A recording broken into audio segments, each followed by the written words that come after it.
Magwif, morning to you all. Druckheimshire town in you. It's a dirty, wet day out there today. Now, Tom Arash, McCardle and Arish, I'm back in my workshop again. Niarna me in Rud and Shot Le Tamala News. Haven't done much here for a while, Marvi Mayor Sira. I was on holidays. August Tom Rocha, O'Hanik me Walia. I'm frozen since I got home. Anyhow, a year and a half ago, I got my buddies inside, my girls, to clear out my office space because I wanted to paint it. Chucked away the old shelves, they were only kind of made up stuff for my books.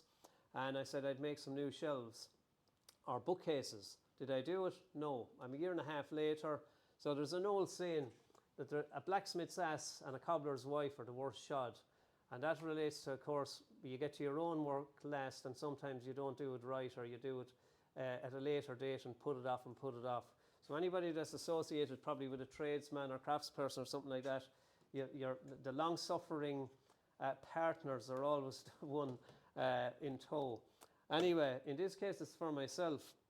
So I'm down the line a year and a half and I've decided I'd better make these bookcases and get them out of the way, because all my books and everything in my office is on the floor, and you know, we're all about order.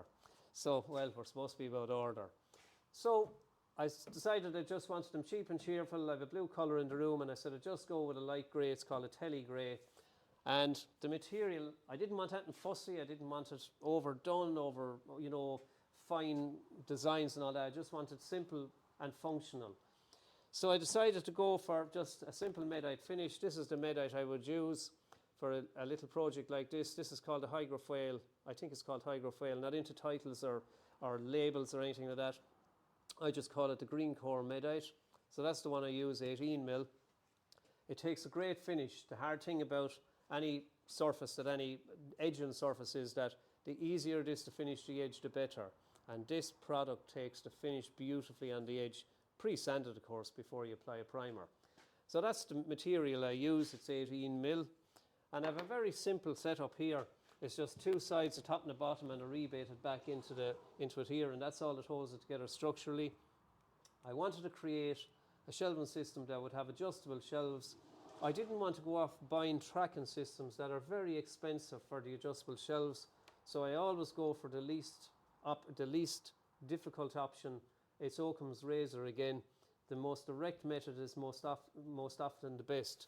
So I just have a very simple system here, and in order to create that, what I do is I make up a little T-square like that to give me an adjustable set of shelves. I have a series of holes in that for the width of the shelf and a series of increments in height there, so it gives me the adjustment to go up and down.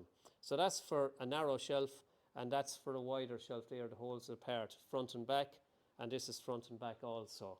And that goes against it like a T-square from the front edge, before the back goes on, obviously, when they're in pieces. And I'm able to then drill through this and into the holes in the side, and I get an increment of 4 different heights there in order to satisfy book heights. Now, one thing, I've done bookcases and bookshelves over the years, is that sometimes they're made too deep, and then the books go back, or you're trying to put stops behind them and all that. So in my case, I have a small room and I want it to be as simple as possible and to maximize the space. So therefore the bookcases or the bookshelves don't have to be that deep. Most books are seldom over 150 mil or 6 inches deep. So that's what I have in my case. I think this is only 6, and the narrowest one I have there I think is only 5 inches, and that'll take a huge amount of books. Another thing about these is that I don't like base units or base fronts on the units, so I'm going to suspend these. I'm going to sit them up on top of the the skirting board, and I'm going to fix them back to the wall. Now I will put some detail on the top and bottom. We're back to the Blacksmiths ass again. I will put a plinth on it in a while. I haven't it made in solid wood, and I'll put something on top. So we're back to the Blacksmiths ass again. Will it be finished ever? It will. So for the moment, I just want to finish it out and get my stuff off the floor. The finish I have on this are the shelf studs I have. I just go for these guys here. The camera picks up that very small little shelf stud like that. It has a 5 mil, has a 5 mil bore in it there. So the holes are 5 mil, and I've 3 of them in there. And yet the first time you put it in, you might need to give it a little bit of persuasion with a hammer just to tap it into place.